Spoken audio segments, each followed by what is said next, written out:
4절부터 8절까지입니다. 구약성경 1052페이지 예레미야서 2장 4절부터 8절까지 같이 우리 합독하시겠습니다. 뒤에 소리 잘 들리시나요? 자, 4절부터 읽습니다. 시작. 야곱의 집과 이스라엘의 집 모든 족속들아, 여호와의 말씀을 들으라. 나 여호와가 이와 같이 말하노라. 너희 조상들이 내게서 무슨 불의함을 보았기에 나를 멀리하고 가서 헛된 것을 따라 헛되이 행하였느냐. 그들이 우리를 애굽 땅에서 인도하여 내시고 광야 곧 사막과 구덩이 땅, 건조하고 사망의 그늘진 땅, 사람이 그곳으로 다니지 아니하고 그곳에 사람이 거주하지 아니한 땅을 우리가 통과하게 하시던 여호와께서 어디 계시냐 하고 말하지 아니하였도다. 내가 너희를 기름진 땅에 인도하여 그것의 열매와 그것의 아름다운 것을 먹게 하였거늘 너희가 이리로 들어와서는 내 땅을 더럽히고 내 기업을 역겨운 것으로 만들었으며 제사장들은 여호와께서 어디 계시냐 말하지 아니하였으며 율법을 다루는 자들은 나를 알지 못하며 관리들도 나에게 반역하며 선지자들은 바알의 이름으로 예언하고 무익한 것들을 따랐느니라. 아멘. 지금은 사람들이 다 이제 교회의 위기라는 말을 많이 쓰고 있습니다. 실제로 코로나 사태 이후로부터 예배를 이제 국가로부터 드리지 말아라 이렇게 제한을 받기도 하고 또 소모임을 갖지 못하게 이렇게 제한을 받습니다. 우리나라의 기독교가 전해진 이후로 예수 믿는 것 때문에 잡아서 이렇게 죽는 경우는 있었어도 예배 자체가 이렇게 강제로 제한한 경우는 별로 없었습니다. 당연히 교회들이 당황스럽고 거기에다가 이제 단순히 예배를 못 드린 게 아니고 오늘날 여러분 이게 뭐 포털 사이트를 보시면 알겠지만 교회에 어떤 문제가 이렇게 딱 기사에 오르면 득달같이 몇천 건씩이 올라오는 댓글들이 있습니다. 그 댓글들이 교회는 그런 곳이 아니다, 이러면 안 된다, 이런 식이 아니고 거의 뭐 막말 수준입니다. 보기가 민망할 정도로 막말 수준이 많아요. 그러다 보니까 이제 의식 있는 사람들, 이렇게 또 생각 있는 사람들은 오늘날 교회가 위기다, 지금도 위기지만 내년에 더 위기고 앞으로 교회가 더 위기다, 이런 말을 씁니다. 사실 우리도 그걸 보고 있으면 거기서 말하지 않아도 이미 다 피부로 느끼고 있습니다. 교회에서 청년들이 사라져 간다는 거, 어린아이들 소리가 사라져 간다는 거, 주일학교가 점점 없어져 간다는 것, 이건 뭐 내일이 없다는 얘기죠. 우리 세대가 가면 정작 다음 세대는 얼마나 어려울까 불을 보듯 뻔한 겁니다. 그런데 이렇게 생각을 해봤습니다. 이게 우리나라만의 문제일까? 대한민국 교회만 지금 잘못해서 대한민국만 문제인가? 그게 아니라는 것을 자꾸 염두에 둡니다. 올 여름에 우리가 비를 참 많이 만났습니다. 이 앞에서 가뭄 소리는 나오지도 않아요. 정말 비 오래 온 것 같아요. 처음에 중국하고 일본 규수가 이렇게 떠내려갈 때 굉장히 좀 마음이 고소했어요. 이런 말이 죄송한데 미움 감정이 있어 그런 것 같아요. 저거 봐라 그랬는데 우리도 뭐 똑같더라고. 우리도 너무나 오랫동안 비가 와가지고 사태가 나고 피해가 굉장히 많았습니다. 근데 기상학자들이 얘기하는 것은 더 괴로운 게 앞으로 이런 건 없을 겁니다. 오늘 제일 셉니다, 이렇게 쓰면 좋은데 앞으로 몇 년 안에 이거보다 2배, 3배 센 태풍이 훨씬 더 많아질 것이다. 이건 우리나라뿐만 아니라 여기 태풍이 있지만 저 미국 동쪽으로 오고 있는 마이애미 쪽으로 많이 올라오고 있는 그런 허리케인은 거기로 뭐 지금도 세잖아요. 차가 날아가고 엄청납니다. 그런데 앞으로 더 센 게 나오면 어떡하겠냐는 것이죠. 이것은 자연이 이미 병들었구나 하는 것을 알 수가 있고, 또 올해 이렇게 우리가 여러분 기사를 보시겠지만 저 북쪽에 있는 그린란드, 이렇게 거의 얼음으로 덮여 있는 나라입니다. 그런데 그 나라가 지금 얼음이 다 녹아서 올해 운하가 다 녹은 걸 보여줬잖아요. 땅이 드러나가지고 감자 농사를 짓기 시작했습니다. 이건 감사할 일이 아니고 북쪽의 얼음이 다 녹아버리면 어떤 일이 벌어지냐면 위에는 차갑고 적도는 뜨겁기 때문에 서로 밀고 당기면서 교류가 일어나고 해류가 전 세계를 한 바퀴 돌게 되는데 너희도 따뜻하고 우리도 따뜻하면 물이 돌 수가 없는 겁니다. 마치 우리가 밑에는 물이 뜨겁고 위에가 차가우면 뒤집어지면서 물이 돌게 되는데 둘 다 온도가 똑같아 버리면 돌 일이 없는 것이죠. 바닥은 물이 움직이지 않는다는 얘기는 결국 죽는다는 겁니다. 죽는다는 거예요.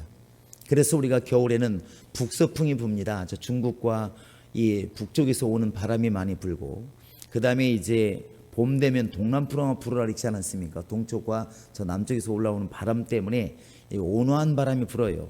우리나라가 이것 때문에 항상 밀고 당겨서 동서남북의 아니죠. 봄, 여름, 가을, 겨울이 잘 되었는데 이게 지금 이제 무너져 가고 있다는 것입니다. 심각한 것이죠. 저는 이 바다가 참 표면적으로 깨끗하지만 가끔 동해안이나 제주도 이렇게 해녀들이나 들어갈 때 바닷속을 보여줄 때 있습니다. 옛날하고 다른 걸 느끼셨나요? 우리나라 바다가 서해는 뻘이니까 좀 괜찮은데 동해안과 제주도 주변은 물이 맑아요. 옛날에는 그 자리가 이 정말 해초로 꽉 차 있었습니다.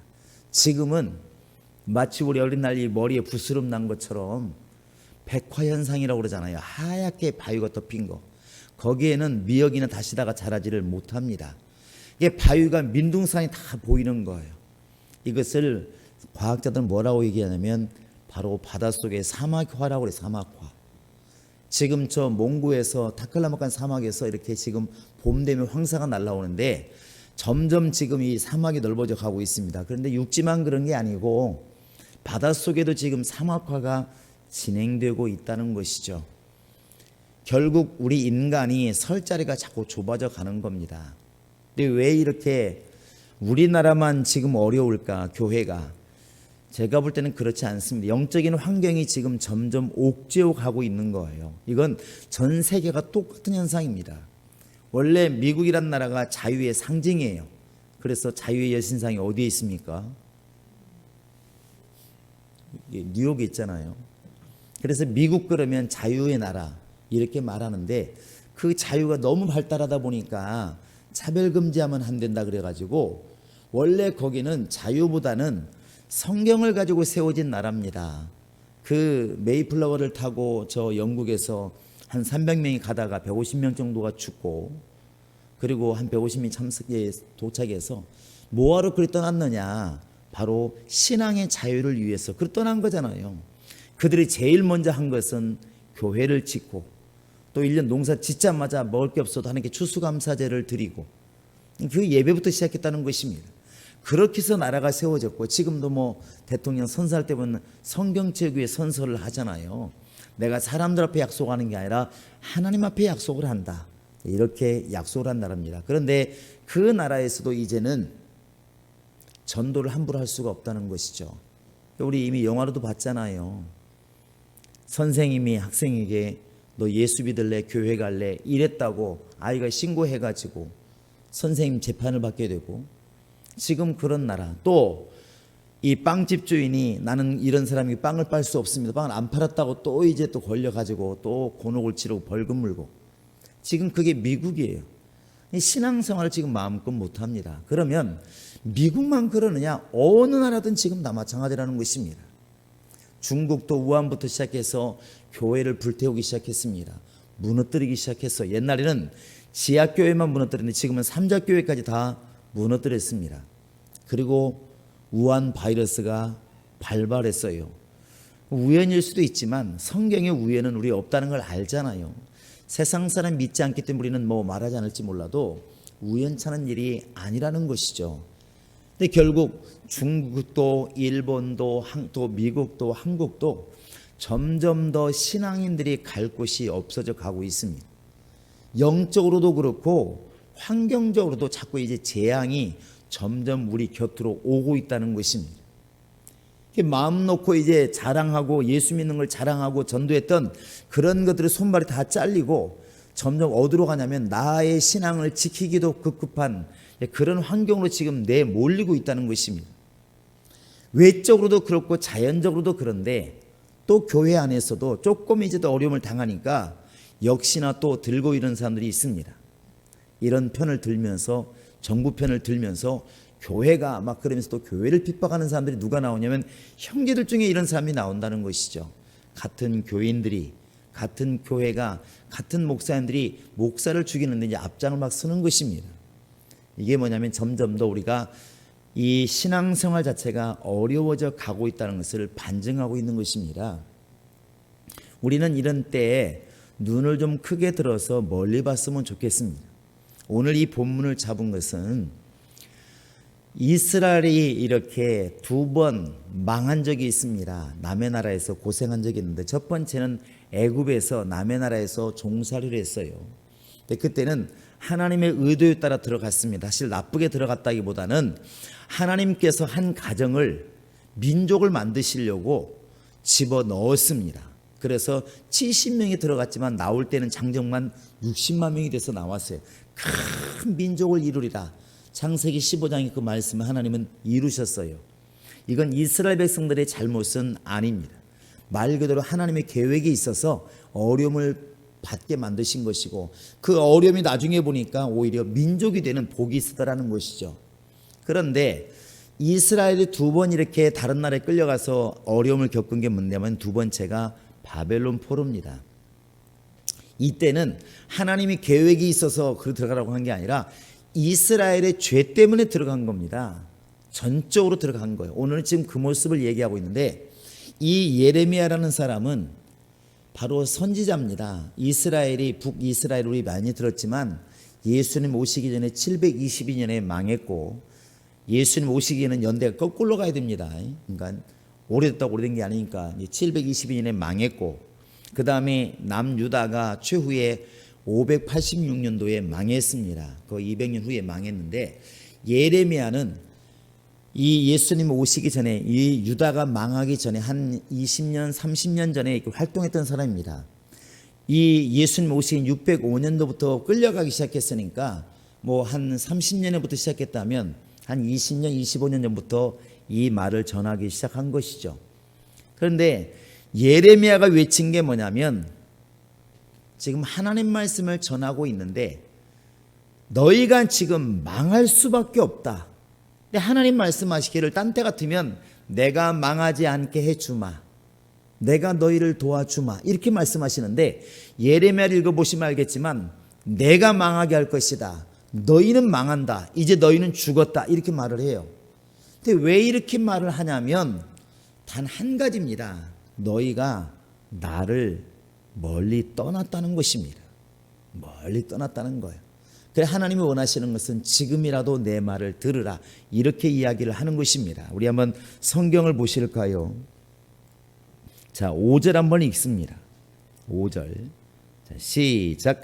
나 여호와가 이와 같이 말하노라. 너희 조상들이 내게서 무슨 불의함을 보았기에 나를 멀리하고 가서 헛된 것을 따라 헛되이 행하였느냐. 하나님이 이렇게 묻는 겁니다. 도대체 내가 뭔 잘못을 했길래, 내가 너희들에게 무슨 해코지를 했길래, 내가 너희에게 무슨 실수를 했길래 나를 그렇게 멀리 떠났느냐, 이렇게 묻는 거예요. 그리고 그 앞에 보시면 알겠지만 좀 내 말 좀 들었으면 좋겠다, 이렇게 지금 말하고 있습니다. 우리는 세상 사람이 우리를 미워하는 거, 또 자연이 우리를 받아주지 않는 거, 어찌 보면 신앙인들이 자꾸 환난을 겪게 되고 한국 사회가 왜 통일교니 뭐 신천지 이렇게 이단들이 극성을 부려도 막을 길이 없을까? 무슨 문제일까? 하나님이 왜 그대로 두실까? 분명한 것은 우리에게 큰 문제가 있을 수 있다는 것입니다. 하나님은 적들이 일어날 때는 왜 이쪽에 분명한 허점이 있습니다. 약점이 있어요. 솔로몬이 잘못할 때 하닷을 일으켰던 것처럼 반드시 충만할 때는 그렇지 않은데 하나님의 자녀들이 충만하지 않으면 반드시 원수가 어디서부터 나오게 되어 있습니다. 하나님께 지금 말씀하시는 겁니다. 왜 나를 떠났느냐? 내가 무슨 잘못을 했길래? 그 뒤에 하나님 이렇게 말씀하십니다. 내가 너희들에게 행한 것은 나쁜 게 아니라 이것밖에 행한 게 없다. 그러면서 하신 말씀이 우리 한번 보실까요? 자, 7절 한번 읽어보십니다. 나는 이런 일을 너한테 해 주었다 이거죠. 하나님이 하신 일입니다. 시작. 내가 너희를 기름진 땅에 인도하여 그것의 열매와 그것의 아름다운 것을 먹게 하였거늘. 자, 하나님은 이해가 할 수 없다는 거예요. 내가 지금 너희들에게 먹을 걸 주었고 애굽보다 자유스러운 땅을 주었고 정말 기름진 땅을 주었고 정말 농사짓지 않아도 풍성한 가나안 땅을 주었는데, 기름진 땅을 주었는데 도대체 무슨 연유로 너희가 나를 떠나서 멀리 떠났느냐, 이렇게 지금 묻고 있습니다. 이스라엘 백성이 그러면 잘못한 게 뭐가 있을까요? 그것은 뒤에 주님 말씀하고 계십니다. 우리 한번 8절 한번 읽어보실까요? 8절입니다. 시작. 제사장들은 여호와께서 어디 계시냐 말하지 아니하였으며 율법을 다루는 자들은 나를 알지 못하며 관리들도 나에게 반역하며 선지자들은 바알의 이름으로 예언하고 무익한 것들을 따랐느니라. 이 사람들이 지금 오래 시간이 지나다 보니까 하나님을 섬기는 것이 희박해졌다는 거예요. 이게 제일 무서운 것 같아요. 그래서 부부간에도 처음에는 막 죽고 못 산다는 말 이렇게 하나요? 어떻게 얘기하나요? 처음에 연애할 때는 집이 세정거장 떨어져 있으면 잠을 못 잔다고 그래. 왜요? 처음에 남자가 여자 집에 데려다 주어요. 그리고 대문 앞에서 30분을 얘기합니다. 아쉬워서. 그 다음에 남자 혼자 걸어가려고 그러니까 여자가 어떻게 말을 해요? 오빠 내가 같이 가줄게. 그것도 남자 집에 갔다가 또 대문 앞에서 30분 얘기하다가 안 돼, 너 어떻게 가려고 그래, 데려다 줄게. 또 갔다가 그게 밤새는 게 이제 처녀 총각이고 그걸 못 견디니까 결혼을 한다고요. 결혼을 해요. 그때는 뭐라 말하냐면 오빠만 있으면, 너만 있으면 돼. 내가 회사에서 아무리 힘들어도 너만 생각하면 너무 기분이 좋아, 이래. 그런데 원래 사랑의 유효기간은 1년 8개월이래요. 한 3년쯤 가면 어떻게 돼요? 내가 뭘 잘못했다고 이렇게 하고 싸우기 시작해요. 좀 지나면 권태기라는 게 옵니다. 누구 때문에 못 살겠다, 세상에 너만 안 보면 살겠다, 이렇게 되면 불행한 일이에요. 사람의 심리가 그렇다는 거예요. 시간이 이렇게 사람을 무섭게 만들어요. 시간이. 저는 이 세상에서 제일 무서운 게 시간 같아요. 제 머리가 20년으로만 돌릴 수만 있다면 이해를 못 하시는데 그때는 밀림이 우거져 있었습니다. 젊었을 때요, 빛이 잘 안 들어갈 정도로, 이 빗질이 잘 안 될 정도로 밀림이 우거졌다고요. 지금은 뭐 불도저가 지나가잖아요. 머리가 다 빠졌어요. 세월이 무서워. 이빨 빠져, 무릎 삐걱거려, 기운 없어, 깜빡깜빡해. 이제 이렇게 가잖아요. 누가 그렇게 만들었습니까? 식구들이 아니에요. 시간이 그렇게 만든 거예요. 시간이. 얼마나 무섭냐면 하나님께 충성 맹세하고 일생 동안 주님을 위해서 죽겠다고 서원을 하고 주의 종이 되어도 5년 10년 가다면 권태기가 온다니까. 예배는 늘 드리더니까 드리는데 옛날과 같은 감격은 다 사라지고, 말씀을 읽어도 감격도 없고, 기도해도 간절함도 없고, 이게 무서운 겁니다. 하는 것은 기계적으로 해요. 매일 하는 거니까. 목사님들은 자다 건드려도 설교가 나옵니다. 이렇게 말하면 엄청난 줄 아는데 그렇진 않지만 그렇게 비유를 한다는 것이죠. 맨날 밥 먹고 하는데 뭐 그걸 못하겠습니까? 그런데 처음에 덜덜 떨면서 안수 처음 받고 설교하던 그 감동으로 설교하지는 않는다는 거예요. 누가 그렇게 만들었느냐? 시간이 그렇게 만든 거예요. 이스라엘 백성들이 처음에 이렇게 요단강을 건너서 처음으로 가나안 땅에 들어갔을 때는 너무 설레니까 유월절을 막 지키고 그들이 막 돌을 갖다 세우고 얼마나 열심히 하는지 모릅니다. 그런데 그게 10년, 20년, 100년 지나다 보니까 도대체 우리 하나님이 여호와인지 우리 하나님 바알인지 알지를 못하는 거예요. 하나님께서 도대체 내가 무슨 잘못을 했길래 나를 떠나서 멀리 가나 이렇게 지금 묻고 있는데, 그 떠날 때 보면은 이스라엘 사람들이 하나님이 탄식하게 만드는 일이 있어요. 그게 뭐냐면, 잘 보시기 바랍니다. 그 뒤에 나와 있는데, 자 11절 한번 읽어볼까요? 11절입니다. 시작. 어느 나라가 그들의 신들을 신 아닌 것과 바꾼 일이 있느냐? 그러나 나의 백성은 그의 영광을 무익한 것과 바꾸었도다. 잘 다시 한번 보시기 바랍니다. 내 백성은 하나님을 바꿨다는 거예요. 어디 다른 민족이 아무리 이방신을 섬기는 민족이라 할지라도 그런 적이 어디 있습니까? 자기들의 신을 바꾼 적은 없어요. 그런데 어떻게 내 백성은 그렇게 하나님을 바꿀 수 있는가? 이게 이해가 안 되는 것입니다. 근데 처음부터 그랬느냐? 그건 아니에요. 시간이 그렇게 무섭게 변화를 시킨 겁니다. 여러분, 솔로몬을 제가 얘기할 때 솔로몬은 굉장히 어린 나이에 지혜를 구해서 부와 명예까지 얻은 사람이 있지만 말년은 솔로몬을 닮아서는 안 됩니다. 전도서에 헛되고 헛되다 이렇게 말하지만 사실은 가슴 아픈 얘기라고요. 말년에는 그가 마누라가 너무 많다 보니까 마누라들이 가지고 온 신을 섬기다 보니까 오히려 하나님에게서 멀어졌잖아요. 하나님께서 돌아오라고 그렇게 말을 해도 오히려 하나님 말씀을 거역하고 이방신을 섬겼습니다. 그건 타락한 거라고요. 근데 그게 누가 그렇게 만들었을까? 40년이라는 왕의 세월이 왕을 그렇게 타락시킨 겁니다. 깨어있지 않으면 이렇게 가는 거예요. 이 유다가 이렇게 한 나라가 망하는데 그냥 망하게 하겠습니까? 목사 하나가 잘못하고 나라를 망하게 하겠습니까? 그런데 전체 나라가 미혹돼 가기 시작하는 거예요. 이게. 근데 하루아침에 미혹된 건 아닙니다. 시간이 보다 보니까 집이라는 게 이렇게 있을 때 하루에 1cm 움직이면 모른다는 것이죠. 그런데 한 번에 무너지면 딱 아는데 천천히 늙어가니까 모르는 거예요. 그게 바로 이스라엘 백성들의 타락이었습니다. 이스라엘 백성들이 말년에 얼마나 타락을 하게 되냐면 그 대표가 므낫세입니다. 므낫세. 여러분, 므낫세를 보시면 그 유다가 지금까지 원래 유다란 나라가 지금 누굽니까? 다윗을 통해서 온전히 세워진 나라잖아요. 물론 그 전에 사울이라는 왕이 있었지만 제대로 왕위가 세워진 것은 다윗의 왕국인데 그때는 얼마나 충만하고 얼마나 열심히 있고 얼마나 성가대가 많았고 그런데 그 뒤에 이제 수백 년 흐르다 보니까 타락했습니다. 그게 집중적으로 모인 게 뭐냐면 므낫세예요. 우리 한번 므낫세를 보실까요? 자, 열왕기하를 보시기 바랍니다. 앞쪽에 열왕기하 21장을 보시면 열왕기하 21장 우리 다 읽어볼 수는 없습니다. 그러나 보시면 압니다. 얼마나 타락을 했는지 이건 뭐 말할 수도 없습니다. 자, 21장 1절 한번 읽어보십니다. 시작.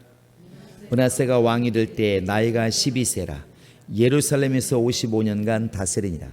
그의 어머니의 이름은 헵시바더라. 헵시바라는 이름은 참 좋은 이름이에요. 그런데 아무리 엄마가 믿음이 좋아도 아들이 시간 지나면서 타락해가는 것을 막지 못했습니다. 몇 살 때 왕이 올라갔죠? 12살 때. 그런데 왕위를 몇 년 했냐면 55년을 했어요. 솔로몬보다도 더 오래 했습니다. 이 55년 하는 게 저주였습니다.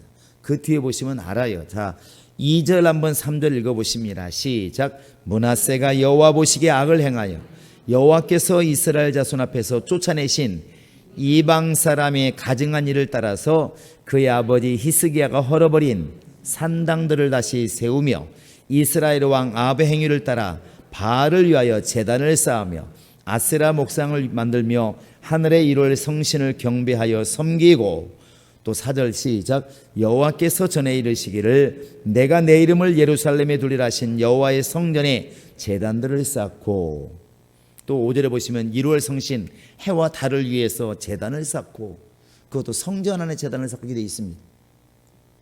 이게 이방인이 그랬다면 그냥 이해를 하는데 하나님을 가장 섬기는 유대인들 그 중에서도 그들을 이끌어가는 대청 왕이 이런 일을 했다는 게 지금 타락이에요.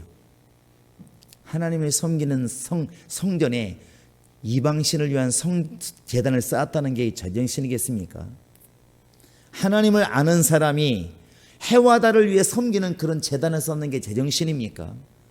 하나님이 그토록 미워하는 바알과 아세라를 위해서 제단을 쌓은 게 제정신입니까?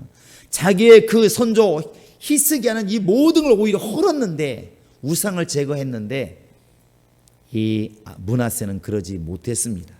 그래서 하나님은 므낫세의 죄로 말미암아 유다를 망하게 하겠다 이렇게 아예 단정을 짓습니다.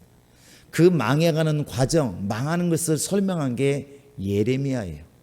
결국 이스라엘이 지금 망해가는 것은 하나님을 버리고 다른 신을 따라간 것 때문에 망하는 것입니다. 이것이 우상숭배의 무서운 것입니다. 그런데 생각해보면 그 당시에 유대인들 중에 우리가 한 사람이었다면 이게 큰 문제였을까라는 생각해 보시기 바랍니다. 뭐 왕도 하고 장관도 하고 모든 백성이 지금 다 하고 있는데 이게 뭐 무슨 큰 문제겠습니까? 이렇게 나간다는 것이죠. 그래서 깨어있기가 어려운 겁니다. 깨어있기가 어려운 거예요. 하나님이 지금 원하시는 것은 이걸 경각심을 가지고 영감을 가지고 돌이키라는 겁니다. 돌이키지 않으면 죽는다는 거예요. 하나님께서 아쉬운 것처럼 보이잖아요. 내가 무슨 잘못했길래 너희가 나를 떠나 멀리 가 있느냐 이렇게 말하니까 하나님 마치 아쉬워서 손을 벌리는 것 같은데 그 뒤에 말씀을 보면 얼마나 무서운지를 알아요. 여러분 오늘 본문의 말씀이 앞에 뒤에 보시기 바랍니다. 한번 9절 읽어보실까요? 이것이 제일 무서운 말씀 같습니다. 9절 한번 읽어보시겠습니다. 시작. 그러므로 내가 다시 싸우고 너희 자손들과도 싸우리라. 여호와의 말씀입니다. 아니 하나님 어떤 하나님이신데 아브라함의 하나님이시요 이삭의 하나님이시요 야곱의 하나님, 죽은 자의 하나님이 아니라 산 자의 하나님, 믿음을 가지신 하나님, 믿는 자를 도우신 하나님, 살리신 하나님, 그런 하나님이셨는데 이제부터 하나님 뭐라 말씀하시냐면 네가 나를 버리고 다른 신을 쫓아갔으므로 이제부터 내가 너와 싸우겠다. 네 자손과 싸우겠다. 하나님이 우리와 도울 자가 아니라 싸운다는 것은 망한다는 겁니다. 우리가 늘 시편 23편에서 여호와는 나의 목자시니 우리 그렇게 고백하는데 만약에 여호와는 나의 대적이시니 여러분 이렇게 읽으시면 어떻게 되겠습니까? 그런 일이 벌어진다면 어떻게 되겠느냐고. 심각한 겁니다. 그래 지금 예레미야는 사실 눈물의 선지자라고 말을 해요. 자기 말로 나라가 망한다고 외쳤고 실제로 나라가 망하는 걸 봤고 나라가 망할 때 같이 끌려간 사람이라고요. 예레미야가 만약에 나라가 망할 때 내가 이럴 줄 알아서 이럴 것 같았습니까? 그렇지 않았다는 것입니다. 너무나 가슴이 아프죠. 그러니까 여러분 엘가를 읽어보시기 바랍니다. 엘가 보시면 이렇게 시작하잖아요. 하나님의 성, 하나님 백성들 다 어디 갔는가? 도대체 하나님의 영광이 있던 그 성은 지금 도대체 어디가 있는가? 지금은 실랑이나 여우가 깃들이는 그런 성이 되었도다. 폐허가 되었다. 그러면서 펑펑 울잖아요. 하나님이 이스라엘 백성들이 자기를 떠났을 때, 이 마음이 떠났을 때 그들은 하나님을 떠나서 마음껏 살았다고 말할지 모르겠지만 하나님이 떠나게 된다는 것입니다. 내가 너희를 위해 싸우리라. 원래는 마귀와 싸우고 세상 신과 싸우고 바로 바알과 싸우고 세상 신들과 싸워서 너를 지켜주는 하나님이신데 너희가 나를 버리고 다른 신을 쫓고 나를 버리고 다른 데로 감으로 말미암아 내게서 멀어짐으로 말미암아 이제는 내가 너희와 싸우겠다. 이렇게 주님 말씀하시는 거예요. 두렵지 않습니까? 그래서 영적인 타락은 회복이 어렵다는 것입니다. 영적인 타락은 회복이 어렵다는 거예요.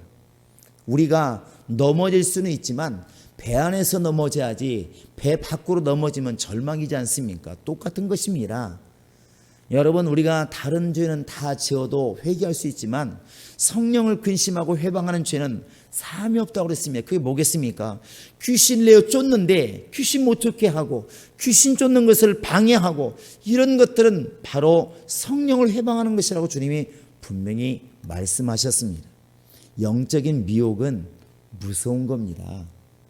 그래서 예수 믿는 사람들이 점을 치고 자기 운명을 묻고 하는 것들이 그럴 수 있다고 세상 사람들은 그럴듯하게 말을 하지만 우리는 믿으셔야 됩니다. 아니 그 하나님이 무능해서 하나님이 안 계셔서 네가 왜 세상 신에게 물으러 가느냐. 그게 바로 열왕기하 1장입니까? 나와 있는 그 이스라엘 왕 아니겠습니까? 그 이방신 에그론의 신에게 자기 운명을 물으러 갔을 때 하나님께서는 너는 반드시 침상에서 내려오지 못하고 죽으리라. 이스라엘의 신이 없어서 도대체 이방신에게 묻는 게 어디 있어? 너는 지금 나를 신뢰하지 않았다. 그러므로 너는 침대에서 내려오지 못하고 죽으리라. 결국은 죽습니다. 그것이 하나님의 일하시는 방법이에요. 여러분, 이 신앙이라고 하는 것은 하나님만을 따라가는 것이고 하나님께 가까이 가는 게 신앙입니다. 시간이 점점 더 나태해지게 만들고 나태해가게 만드는 것이 사람의 어떤 그냥 당연한 습성일지 모르겠지만, 그래서 끊임없이 회개하라는 것이고 돌이키라고 말하고 있는 것입니다. 그냥 나태해져 가는 게 정상은 아니라는 것이죠. 할렐루야. 왜 우리가 나이 들어서 이렇게 좋은 음식 먹으려고 하고, 왜 보약을 먹으려고 하고, 왜 운동을 하려고 합니까? 내 몸에 근력을 잃어버리지 않고 건강을 잃어버리지 않으려고 그런 거 아니겠습니까? 그 건강하려고 그런 것이거든요. 그러면 영적으로도 시간 지나니까 나태해지고 게을러지고 그냥 그저 그렇더라, 이게 아니고 시간이 갈수록 더 열심히 운동해가지고 더 열심히 하나님께 가까이 가야 맞지 않겠느냐 하는 것이죠. 신앙이 바로 그런 거 아니겠습니까?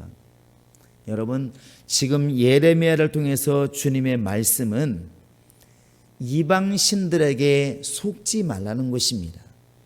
너희를 인도한 것은 하나님이시지 이방신이 아니라는 것이죠. 왜 바알의 이름으로 예언을 하고, 왜 아세라 이름으로 너희가 일을 하고 있고, 왜 하나님이 아닌 다른 신들을 위해서 제단을 쌓고 있고 그렇게 일을 하고 있느냐? 세상 사람들도 자기가 섬기는 신을 바꾸진 않는다. 너희는 그렇지 않았으면 좋겠다, 이렇게 말하는 것입니다. 여러분, 지금 한국만 지금 옥죄어 오느냐? 저는 그렇게 보지 않습니다. 아까 제가 초두수기에 자연도 지금 점점 사람들을 옥죄고 있고, 지금 나라와 나라가 싸운다고 그러는데, 여러분, 트럼프 대통령부터 시작해서 지금 전 나라가, 중국도 마찬가지 국수조로 지금 가고 있습니다. 이제 우리나라 유익만 있으면 된다, 지금 점점 이렇게 가고 있습니다. 이 이야기는 결국 전쟁 난다는 얘기죠. 또 앞으로 점점 이제 세계가 하나 되는 것은 제가 말씀드렸습니다. 666 설명할 때 컴퓨터가 666에 떨지 말아라. 그것이 어느 나라만 지금 통용되는 것은 여러분 걱정할 게 없습니다. 전 세계가 한 번에 통할 수 있는 그게 올 때가 이제 무서워지는데, 그게 지금 점점 가까워지고 있습니다. 그래서 아프리카 같은 데 원래 전화선이 깔려있지 않습니다. 인터넷이 깔려있지 않아요. 그래서 그 나라가 계속 후진국일 줄 알았는데, 유선을 깔지 않고 선을 깔지 않고 그 사람들이 지금은 아예 바로 이 스마트폰으로 무선 통신으로 넘어가고 있습니다. 그들도 지금도 QR코드를 써요. 지금 여러분 보시면 알겠지만 QR코드 같은 게 너무나 편하잖아요. QR코드가 종착역인지 앞으로 더 나올지는 모르겠습니다. 그런데 전 세계가 무언가로 통일될 때가 온다는 것이죠. 근데 그게 점점 가까워지고 있습니다. 과거에는 미국이면 미국 2억 명, 한국이면 5천만 명만 썼는데, 그게 어느 순간 지역별로 모이기 시작합니다. 아시아 연안 국가로, 남미 국가로, 아프리카 국가로, 유럽 국가로 모이더니 지금은 그 범위가 점점 커지고 있어요. 병도 옛날에는 우리나라만 유행하고 유럽만 유행했는데 지금은 코로나가 전 세계를 지금 돌고 있습니다. 제가 제일 바쁜 건 코로나 같아. 지금 얼마나 바쁜지 몰라. 전 세계적이에요. 그 무슨 얘기입니까? 전 세계가 지금 하나로 통일돼 가고 있다. 결국 언젠가는 여기에서 지도자가 나올 것이고 한 가정처럼 이렇게 이끌 때가 있을 것이고, 그때가 되면 아마 교회가 지금보다 훨씬 어려워지지 않겠는가. 아마 이 길로 지금 가고 있다는 것입니다. 그럼 오늘 우리는 대한민국에서 신앙생활하기 어렵다, 여기만 머물러 있지 마시고 전 세계가 지금 신앙 자체가 몰려가고 있구나, 점점 몰리고 있구나, 여러분 경각심을 가지고 한번 이렇게 보시기를 바랍니다. 자연도, 국제사회도, 병도, 모든 컴퓨터도, 모든 통신도 하나로 지금 돼가고 있다는 것이죠. 언젠가는 그냥 한국의 일이 전 세계의 일이 되고 전 세계의 일이 하나의 일이 될 수 있는 그때가 분명히 다가오고 있습니다. 먼 나라가 아닌 것 같아요. 그건 가깝다는 것입니다. 벌써 오늘 우리가 설교에도 동시에 미국에서도 보고 막 지금 그러잖아요. 동시에 본다는 겁니다. 그것이 편리함으로만 보시 마시고 하나님께서 점점 마지막 때를 다가오게 하고 계시는구나. 우리가 해야 할 일은 뭘까? 깨어 있어서 하나님에게서 멀어지지 않는 거예요. 그래서 신앙에 보시면 성경에 뭐라고 그러냐면 하나님을 가까이 해라. 그리하면 너를 가까이 하시리라. 이스라엘 백성은 지금 거꾸로 하고 있는 것이요. 하나님을 멀리하니까 나도 너를 멀리하고 너와 싸우겠다. 지금 이렇게 말씀하고 있는데 우리는 지금 반대로 가셔야 됩니다. 더 하나님 말씀을 깊이 상고하고 주님의 뜻이 어디 있는가 물으시고 하나님의 일을 더 감당하려고 하시고 어쨌든 주님의 일을 감당하려고 애를 쓰는 그런 신앙이 우리 안에 있어야 되지 않겠습니까? 교회를 공격하는 사람이 있다는 얘기는 정말 세상을 향해서 그 공격하는 사람을 위해서 대항하는 사람이 반드시 있을 수 있다는 것입니다. 그게 누가 돼야 될까? 여러분과 내가 아니면 누가 하겠습니까? 예수를 아는 사람이 아니면 성령을 아는 사람이면 누가 싸우겠습니까? 여러분, 그래서 오늘 밤에 우리가 기도해야 되는 것입니다. 한번 해보실까요? 내 영혼아, 내 영혼아, 하나님을 가까이 해라. 하나님도 너를 가까이 하시리라. 이것이 주님의 말씀이에요. 우리는 알잖아요. 모든 제사에는 주인이 있다는 것을 알지 않습니까? 여러분, 어부들이 바다에 가가지고 제사를 드립니다. 고기 많이 잡게 해서 붕어제를 드려요. 누구한테? 제사는 반드시 주인이 있어요. 그게 바로 용왕이란 말하는 바다신입니다. 그 용이잖아요. 용. 세상은 용이 최고입니다. 용이 최고예요. 그 제가 늘 말씀드린 이 요한계시록 12장에 나와 있는 용이 다른 말로는 예뱀 또 마귀라고도 하고 사탄이라고도 하는 이 같은 이름이라니까 그러네요. 마귀, 사탄, 용, 예뱀은 같은 거라고요. 그래서 성경이 예뱀이라고도 하고 사탄이라고도 하는 또 마귀라고 하든 용이라 말하는 이 존재를 지금 말하고 있다고요. 그래서 세상 사람들은 제일 높은 존재를 용이라고 합니다. 그래서 옛날에 집을 지을 때 가장 높은 곳을 뭐라고 말한다고 그랬죠? 용마루. 얼마나 용이 우리 속에 들어와 있는지 잘 알잖아요. 용마루. 제일 좋은 꿈은 용꿈. 그 다음에 이 계곡물이 내려가는데 물이 가다가 깊은 너무나 아름다운 소를 이룹니다. 이렇게 웅덩이를 이루어. 그럼 뭐라고 말을 해요? 용소. 그 다음에 폭포가 깁니다. 그럼 무슨 폭포? 용추폭포. 용이 항상 우리나라도 구룡폭포, 구곡담, 구룡담, 이 용에 대한 굉장히 많잖아요. 절치고 용의 전설 없는 곳이 거의 없지 않습니까? 그게 바로 세상을 지배하고 있다는 것입니다. 근데 우리는 경각심을 가지지 않으면 재미로 보는 점인데 그냥 내가 마음으로는 예수 믿지만 저라는 게 무슨 문제가 있어 이렇게 생각을 한다는 것입니다. 이스라엘 백성들이 그렇게 가다가 망한 겁니다. 솔로몬이 신앙이 없어서 앞에 산당을 지었을까? 그가 신앙이 없어서 자기 아내들이 자기들이 가져온 아세라상 바알신들에게 절할 때 제사할 때 따라가가지고 같이 인사했을까? 하나님은 안 섬겼을까? 하나님은 안 섬겼다고 말하지 않습니다. 역시나 안식일 되면 잘 지켰고 또 유월절 되면 잘 지켰고 잘 지켰어요. 신앙이 없다고 생각하지 않았을 것입니다. 근데 이런 것들을 가볍게 여김으로 자기 영혼이 가볍게 되는 불상사가 생겼다는 것입니다. 깨어 있으셔야 됩니다. 우리는 영적으로 사는 사람들이 얼마나 그런 일을 경험하는지 알잖아요. 장난삼아 점을 치는 사람들에게 이적이 나타나지 않습니다. 그런데 진짜로 예수를 믿고 점을 안 치는 사람들이 점쟁이 앞에 가면은 점쟁이가 도망가고 이런 얘기 많이 듣지 않습니까? 왜 그럴까? 왜 신이 도망가서 신이 안 내릴까? 여러분, 우리는 알지 않습니까? 그게 영적인 것이라는 것을. 오늘 주님께서 예레미야를 통해서 내 백성아, 내가 무슨 잘못을 했길래, 내가 너희들에게 어떤 일을 행했길래 내가 한 것은 좋은 일밖에 안 했는데 나를 떠나서 이렇게 나를 멀리 떠났느냐, 이렇게 물으실 때 우리는 회개하셔야 됩니다. 돌이키셔야 됩니다. 그래서 영적으로 하나님과 가까워지시고 하나님 앞에서 생명을 구하고 복을 구하는 그런 은혜가 있으면 좋겠습니다. 단순하게 어떤 교회, 이 나라의 정치나 이런 사회로부터만 우리를 지금 옥죄는 게 아닙니다. 얼마나 많은 조직들이 많은지 몰라요. 여러분, 이때 승리하기 위해서 여러분 기도하셔야 되고, 그 모든 걸 한 방에 이기는 방법은 주님을 가까이 하는 것입니다. 멀어지지 않는 것입니다. 이 저녁에도 기도하실 때 하나님, 내 영혼을 정말 영원히 주님을 가까이 하게 도와주시고 주님을 더 따르게 도와주시고 주님만 바라보게 도와주시고 내가 이방신들에게 속지 않고 이방신을 따르지 않고 주님만을 따르는 신앙이 있게 하소서. 여러분 기도하시기를 주님의 이름으로 부탁을 드립니다. 이 시간에 기도할 때 주여, 또 다음 주가 명절인데 우리 가정들이 승리하게 도와주시고 성도들이 신생활 승리하게 도와주시고 영적으로 깨어있도록